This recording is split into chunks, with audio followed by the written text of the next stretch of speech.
The history is something we should know to make a better future. Please support for our channel by share, subscribe. We provide the truth of history to everyone. God save the Queen, Elizabeth in World War II. I declare before you all that my whole life, whether it be long or short, shall be devoted to your service and the service of our great imperial family to which we all belong. Princess Elizabeth during the tour, in a broadcast to the British Commonwealth on her 21st birthday. When the Second World War began, the future Queen was only 13 years old. At the beginning of hostilities, the mother of Elizabeth II was appointed commander of the Territorial Support Service and the Royal Navy Service. After London was bombed by Germans, Douglas McGarel Hogg, 1st Viscount Hailsham, suggested to the royal family that young Elizabeth and her sister Margaret would be evacuated to Canada, a safe place.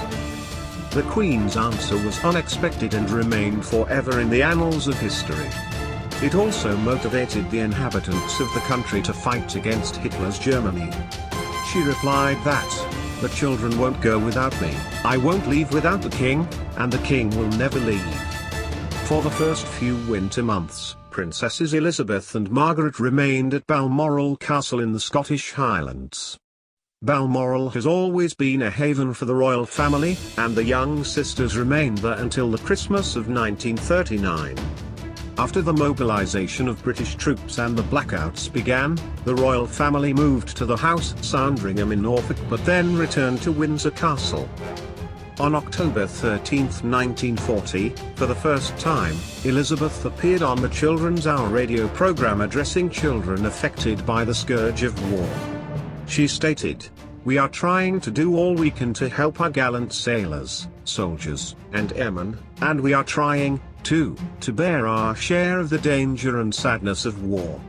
We know, every one of us, that in the end all will be well." In addition, during the war, the young Princess Elizabeth took part in Christmas performances dedicated to children. In 1941, she played the role of Cinderella's prince. Each year before the end of the war, these performances took place in the Waterloo Chamber of Windsor Castle.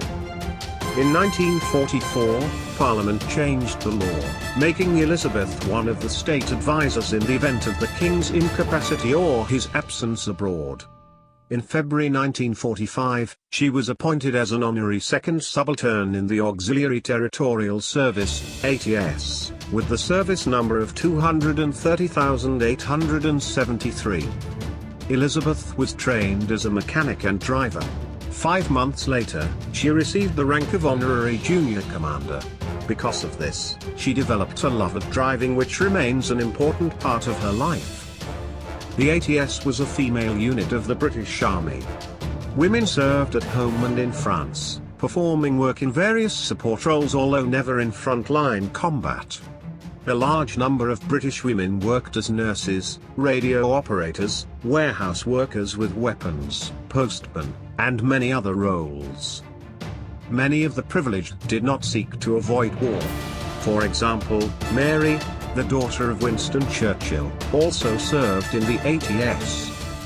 During the 5 months of her service, Elizabeth repaired trucks during the day then returned to Windsor Castle in the evening. She was serious about her duties and, although her presence caused excitement, she was modest and worked hard. So it was that Elizabeth became the first woman from the royal family who served in the army. I have never forgotten the sorrow and the pride I felt as my sister and I huddled around the nursery wireless set listening to my father's, George VI's, inspiring words on that fateful day in 1939, at the start of the World War II. Not for a single moment did I imagine that this solemn and awful duty would one day fall to me. Queen Elizabeth II, on Friday the 4th of March 1983. After Victory Day in Europe, Princesses Margaret and Elizabeth, who survived World War II, walked anonymously through the streets of central London. Elizabeth later said in a rare interview, "We asked my parents if we could go out and see for ourselves. I remember we were terrified of being recognized. I remember lines of unknown people linking arms and walking down Whitehall, all of us just swept along on a tide of happiness and relief.